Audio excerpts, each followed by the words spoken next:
Hello guys, मेरा नाम सर्वेश सरोहा है। आज का हमारा टॉपिक है फ्रेम रिले और फ्रेम रिले का ये पार्ट नंबर 6 चल रहा है। पिछली वीडियो के अंदर हम मैश टोपोलॉजी के फुल मैश के बारे में हमने सीखा था। आज की इस वीडियो के अंदर हम फ्रेम रिले के पार्शियल मैश टोपोलॉजी के बारे में हम जानेंगे। इसके अंदर हमने एक वर्चुअल लैब क्रिएट की है। सबसे पहले अपना टॉपिक स्टार्ट करने से पहले मैं आपको इस लैब के बारे में एक ओवरव्यू करा देता हूँ। हमने यहाँ पे एक हेड ऑफिस यानी कि हेड ऑफिस दिल्ली में है हमारा, वहाँ पे एक राउटर लगा हुआ है और यहाँ पे फ्रेम रिले क्लाउड के थ्रू हमारी एक ब्रांच है सोनीपत में, एक राउटर यहाँ रखा हुआ है, सेकंड राउटर हमारा पानीपत में और फोर्थ राउटर हमारा रोहतक में लगा हुआ, थर्ड राउटर हमारा रोहतक में लगा हुआ है। अब यहाँ पे हमने हर राउटर को फ्रेम रिले क्लाउड के साथ इसको अटैच कर दिया। अटैच करने के बाद अब यहाँ पे हमें जो वर्चुअल सर्किट यूज़ करना है वो कैसे है, यानी कि जितनी भी हमारी ब्रांचें होंगी वो डायरेक्टली आपके हेड ऑफिस से कनेक्ट होगी। यानी कि हेड ऑफिस से और उस ब्रांच के बीच में आपका डायरेक्ट वर्चुअल सर्किट होगा। आपका जैसे दिल्ली से सोनीपत का वर्चुअल सर्किट है, दिल्ली से आपका पानीपत का वर्चुअल सर्किट है, दिल्ली से आपका रोहतक का वर्चुअल सर्किट है। लेकिन सोनीपत का पानीपत के साथ नहीं है, पानीपत का रोहतक के साथ नहीं है। डायरेक्ट कोई भी वर्चुअल सर्किट इन दोनों के बीच में नहीं है। तो यदि सोनीपत को कोई भी डाटा सेंड करना पड़ेगा पानीपत के अंदर, तो डाटा आपका यहाँ से जाएगा हेड ऑफिस और हेड ऑफिस से ट्रांसफ़र होगा आपका पानीपत ब्रांच के इसमें। तो यहाँ पे एड्रेसिंग के लिए हम जैसे हमने मैश टोपोलॉजी अपनी पिछली वीडियो के अंदर देखा था, यदि किसी के अंदर आपका जैसे यहाँ से यहाँ सबका अपना अपना एक वर्चुअल सर्किट होगा तो उसमें हम लोकल एड्रेसिंग यूज़ करेंगे। लेकिन आज के हमारे इस सिनेरियो में कुछ कंसेप्ट अलग है। हमारा यहाँ पे इसके साथ वर्चुअल सर्किट है, इसके साथ वर्चुअल सर्किट है, इसके साथ वर्चुअल सर्किट, लेकिन इन तीनों का आपस में नहीं है डायरेक्ट। तो इस कंडीशन में इस टोपोलॉजी को हम बोलते हैं पार्शियल मैश टोपोलॉजी। और जो हम इसमें एड्रेसिंग यूज़ करेंगे, हर वर्चुअल सर्किट के साथ एक अलग से सबनेट यूज़ किया जाएगा। जैसे यहाँ पे हम इसके लिए अलग सबनेट यूज़ करेंगे, इसके लिए हम अलग सबनेट यूज़ करेंगे और इसके लिए अलग सबनेट यूज़ करेंगे। जितने भी आपकी ब्रांचें होंगी उतनी ही हमारे सबनेट होंगे, यानी कि पॉइंट टू पॉइंट होगा हमारा। तो यहाँ पे हमने दिल्ली वाली ब्रांच के ऊपर लैन के ऊपर हमने 10 का आईपी यूज़ किया हुआ है, यहाँ पे 20 का आईपी, यहाँ पे 30, यहाँ पे 40। और जैसे मैंने अभी आपको बताया कि जितने भी आपकी ब्रांचें होंगी उनके लिए सबका अपना अपना वर्चुअल सर्किट होगा और जितने भी वर्चुअल सर्किट होंगे उतने ही आपके सबनेट होंगे। तो सबनेट यहाँ पे हम ले लेते हैं, इसे 40 तक हमने यहाँ यूज़ किया। और दिल्ली से लेके सोनीपत के लिए हम जो सबनेट यूज़ करेंगे वो यूज़ करेंगे हम 50 का, 50.1.1.1.24 और इसको यहाँ पे। और दिल्ली से पानीपत के बीच में जो हम सबनेट यूज करेंगे वो होगा हमारा 60 का, 60.1.1.1.24 और आईपी हमने डाल दिया। अब है हमारा दिल्ली टू पानीपत और इसके बीच में हम यूज करेंगे 70 वाला सबनेट, उसके अंदर 1.1 वाला आईपी हम यूज करेंगे 24। हमारे आईपी एड्रेसिंग हो चुके हैं। अब है आपके डीएलएसए नंबर। हमारे इस राउटर के पास कितने वर्चुअल सर्किट है, इसके पास एक पानीपत के लिए वर्चुअल सर्किट है, एक सोनीपत के लिए, पानीपत के लिए और रोहतक के लिए। जैसे जस्ट मैं आपको दोबारा फिर दिखा दूं, हेड ऑफिस यानी दिल्ली से पानीपत का एक वर्चुअल सर्किट है, इसके लिए हमने यहाँ पे जो डीएलएसए नंबर यूज किया है वो 102। और दिल्ली से पानीपत के लिए जो वर्चुअल सर्किट है उसके लिए जो डीएलएसए नंबर होगा वो 103।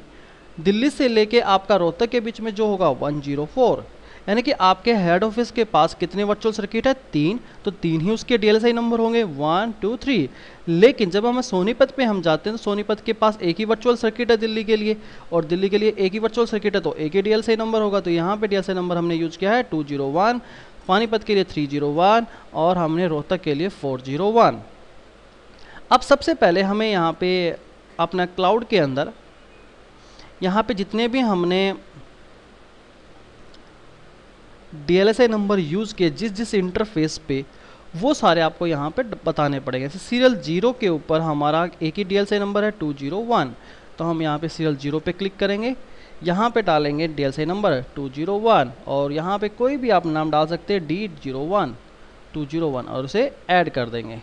इसके बाद सीरियल 1 पे भी हमारा एक ही DLSI नंबर, तो सीरियल 1 को सिलेक्ट किया जाएगा और इसके ऊपर हमारा 301, तो 301 और नेम हमारा .D301 और इसे भी ऐड कर देंगे। इसके बाद हमारा सीरियल 2 के ऊपर जो DLSI नंबर है 401, तो सीरियल 2 पे है हमारा 401 और यहाँ डालेंगे D401 और इसे भी ऐड कर देंगे। ऐड करने के बाद हमारी लास्ट पोर्ट है सीरियल 3, तो सीरियल 3 पे क्लिक करेंगे और यहाँ पे हमारे 3 DLSI नंबर है। जस्ट सबसे पहले 102, तो हम 102 को उसका नाम डालेंगे हम यहाँ पे D102 और ऐड। इसके बाद 103 है, तो 103 और इसे भी ऐड कर देंगे और लास्ट हमारा यहाँ पे 104 और इसे भी ऐड कर देंगे। इसके बाद हम यूज़ करेंगे मैपिंग। तो मैपिंग यूज़ करने के लिए हम जाएंगे फ्रेम रिले। आपको यहाँ पे बताना पड़ता है कौन से सीरियल पोर्ट पे कौन सा DLSI नंबर किसके सीरियल पोर्ट के किस DLSI नंबर से कनेक्ट होता है। जैसे हम अपने इसकी बात करें तो हमारा सीरियल 3 पे 102 कनेक्ट होता है सीरियल 0 के 201 से, डायरेक्टली ऐसे जुड़ेगा। तो हम यहाँ पे बताएंगे तो क्या है सीरियल 3, तो यहाँ पे सिलेक्ट करेंगे सीरियल 3 का कौन सा 102, तो D102 कनेक्ट होता है आपके सीरियल 0 के 201 से, और इसे ऐड कर देंगे। इसके बाद हमारा दूसरा होता है सीरियल 3 के 103, यानी कि 103 कनेक्ट होता है सीरियल 1 के 301 से, इसे भी हम ऐड कर देंगे। इसके बाद सीरियल 3 का 104 सीरियल 0 का 104 कनेक्ट होता है सीरियल 2 के 401 से, सीरियल 2 के 401 से ऐड। तो क्लाउडिंग पे हमें यही करना पड़ता है, जितने भी इंटरफेस उनके ऊपर कौन कौन से DLSI नंबर चल रहे हैं वो प्लस उनकी मैपिंग। इसके बाद हम चलते हैं अपने राउटर पे। तो राउटर 1 के ऊपर हम IP जो हमने IP यहाँ पे डाला है वो IP असाइन करेंगे। अब सबसे पहले राउटर इसको ओपन करते हैं। ओपन करने के बाद CLI और यहाँ पे नो, सबसे पहले हमें जितनी भी पोर्ट है उनके ऊपर IP डालना पड़ेगा, प्लस राउटिंग हमें करनी पड़ेगी। तो कोई भी आप राउटिंग प्रोटोकॉल यूज़ कर सकते हैं। एनेबल मोड पे जाइए, कन्फिगर मोड, और इसके बाद हम फास्ट इथरनेट पोर्ट के ऊपर IP डालेंगे 20.1.1.1 का। तो interface fast Ethernet 0/0, IP address हमारा रहेगा 20.1.1.1 255.255.255.0 एंटर, नो सेट। इसके बाद सीरियल 10 पे IP एड्रेस है हमारा 50.1.1.2 255.255.255.0 enter, no set. Clock rate, frame relay, encapsulation frame relay, enter. तो हमने अपनी इस पोर्ट के ऊपर डाल दिया 50.1.1.2 और यहाँ पे हमने डाल दिया 20.1.1। अब इसके ऊपर राउटिंग कर देते हैं। राउटिंग के लिए कोई भी हम राउटर EIGRP ही ले लेते हैं 1। देन नेटवर्क, हमारा एक नेटवर्क है 20 का 20.1.1.0। सेकंड है हमारा 50 का, एंटर, एग्जिट, WR राइट कर देते हैं। और इसके बाद यहाँ आते हैं अपने इस राउटर पे। यहाँ पे भी हमें सेम काम करना है, इंटरफेस के ऊपर IP डालने हैं, राउटिंग करनी है। और सबसे पहले इंटरफेस फास्ट इथरनेट 0/0, इसके ऊपर IP डलेगा 30 का, तो IP एड्रेस 30.1.1.2 सॉरी 1 ही 255.255.255.0 एंटर नो सट। इसके बाद CL पोर्ट के ऊपर IP हम डालते हैं, एंटर। IP एड्रेस इस पे रहेगा 60 का, 60.1.1.2 255.255.255.0 एंटर नो सट। इसके बाद हम यूज करेंगे क्लॉक रेट यहाँ पे। इसके बाद हमारा encapsulation frame relay, enter exit. हमने नो सट में भी हमने कमांड चला दी, बाकी फिर भी देखते हैं। नो सट, इसके बाद एग्जिट। और हम राउटिंग भूल गए तो राउटिंग और डाल देते। तो राउटर EIGRP1 नेटवर्क है हमारा 30 का, तो 30.1.1.0 और दूसरा नेटवर्क है हमारा 60 का, और एंटर एग्जिट एग्जिट। इसके बाद हम आते हैं इस राउटर पे, इस पे भी सेम नो। और इसको कैसे किया जाए, ऐसे यहाँ के इसकी CL पोर्ट पे अब डालना है हमें IP 70 का, और यहाँ पे 40 का। Enable configure mode interface fast ethernet 0 IP address डालना है हमें यहाँ पे 40 का CL पोर्ट के ऊपर 255.255.255.0 नो सट इंटरफेस फास्ट सॉरी। अब हमारा होगा CL इंटरफेस पे डालना है IP एड्रेस 70 का 70.1.1.2 255.255.255.0 नो सट।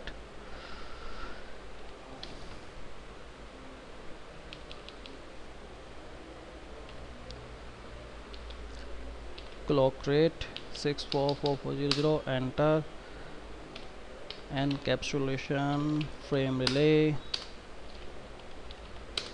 एग्जिट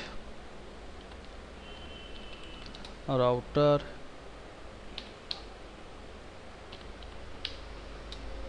वन नेटवर्क है हमारा 40 का एंड 70 का।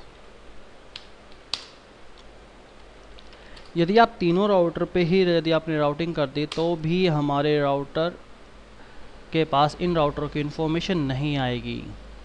देखते हैं, हम चेक भी कर लेते हैं। सो IP रूट और एंटर प्रेस कीजिए।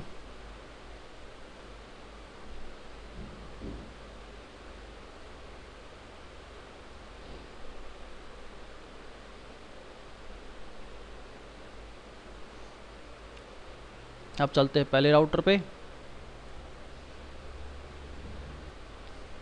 यहाँ पे इस राउटर के ऊपर हमें सबसे पहले इसका जो भी फास्ट इथरनेट पोर्ट इसके ऊपर IP डालेंगे, CL पोर्ट के ऊपर IP डालेंगे, CL पोर्ट के सॉरी इसमें हम हेड ऑफिस के ऊपर CL जो आपकी फिजिकल पोर्ट है उसके ऊपर हम IP असाइन नहीं करेंगे, उस पर हम clock rate encapsulation frame relay plus हम डालेंगे आपका नो सट। ये तीन कमांडें हम चलाएंगे राउटर पे। अब इस राउटर की जो फिजिकल पोर्ट है उसके ऊपर IP असाइन आप नहीं करोगे, क्योंकि मैंने यहाँ पे बताया हम तीन यहाँ पे तीन हमारे जो ब्रांचें हैं तीनों के लिए हमारा पॉइंट टू पॉइंट लिंक है, पॉइंट टू पॉइंट लिंक के लिए उतने ही हमें सब इंटरफेस यानी कि इस फिजिकल पोर्ट के अंदर हमें सब इंटरफेस क्रिएट करने पड़ेंगे और उन सभी इंटरफेस के ऊपर हम आईपी डालेंगे। तो हमारा जो पहला तीन यहाँ पे कितने हमारे वर्चुअल सर्किट है 1 2 3, तो हम तीन हम यहाँ पे सब इंटरफेस क्रिएट करेंगे।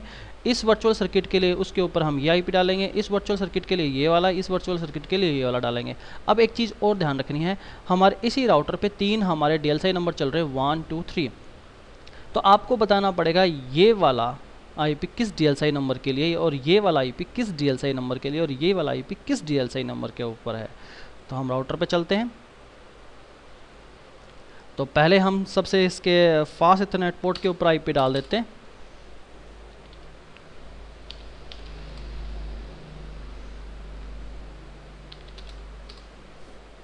आईपी एड्रेस फास्ट इथरनेट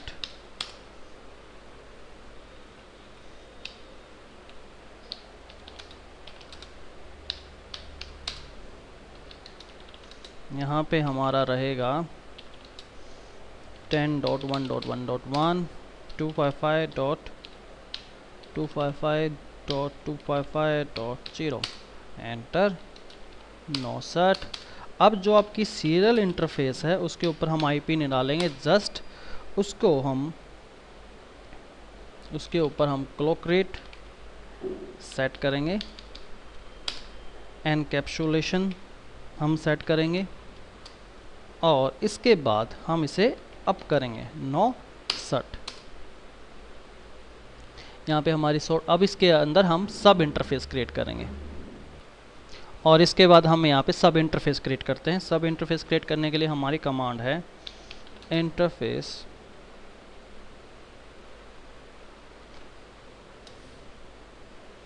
हमारा है 1/0 डॉट, और यहाँ पे आप क्वेश्चन मार्क लगा के यहाँ पे देख भी सकते हो आप कितने नंबर दे सकते हो, यानी कि आप यहाँ से लेके इतने नंबर आप सब इंटरफेस का कोई भी नंबर दे सकते हो। तो हम यहाँ पे देंगे अपने सब इंटरफेस का नंबर, मान लो इसी के लिए दे रहे हैं 102 के लिए दे रहे, तो यहाँ पर हम डाल देते हैं 102 और एंटर। इसके अंदर आपको अपना इंटरफेस का टाइप भी बताना पड़ता है कि पॉइंट टू पॉइंट है, मल्टी एक्सेस है, तो हमारा क्या है पॉइंट टू पॉइंट। तो point to point then enter press कीजिए, हमारा सब इंटरफेस क्रिएट हो चुका है। यहाँ पे देखिए सब इफ़ जब भी आपको दिखाए तो आप सब इंटरफेस पे वर्क कर रहे हैं। अब देखिए, अब यहाँ पे हम आईपी एड्रेस डालेंगे। आईपी एड्रेस है हमारा 50.1.1.1 255.255.255.0 एंटर 69। और अभी हमें यहाँ पे बताना पड़ेगा कि किसके लिए frame relay interface DLSI number हमारा ये जो आईपी डाला है इस DLSI नंबर के लिए डाला है, तो हमारा DLSI नंबर का है 102 और एंटर। अब हम एक इंटरफेस और क्रिएट करते हैं। हमने यहाँ पे 103 और यहाँ पे भी हमें पॉइंट टू पॉइंट एक हमारा 103 के नाम से है, तो 103 सेकेंड हम इंटरफेस क्रिएट करने जा रहे हैं। क्रिएट हो चुका है। अब इसके ऊपर हम डालेंगे आईपी एड्रेस, हमारा रहेगा इसके ऊपर 60 का, तो 60.1.1.1 255.255.255.0 और एंटर। यहाँ पे frame relay interface DLSI number हमारा 103 एंटर और एग्जिट। थर्ड है हमारा इंटरफेस 104 एंटर।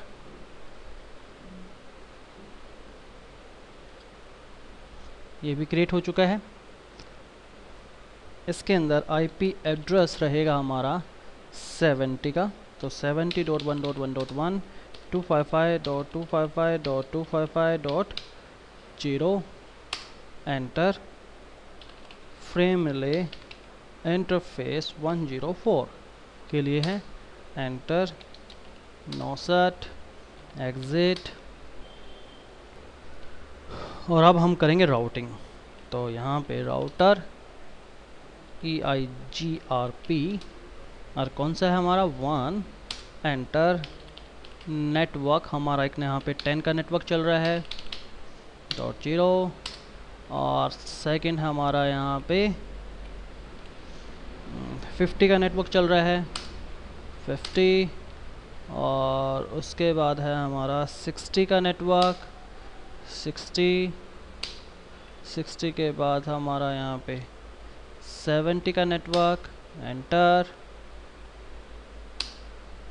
आप देखते हैं एग्ज़िट, सो आईपी रूट, और देखिए हमारे यहाँ पे राउटिंग हो चुकी है सक्सेसफुली।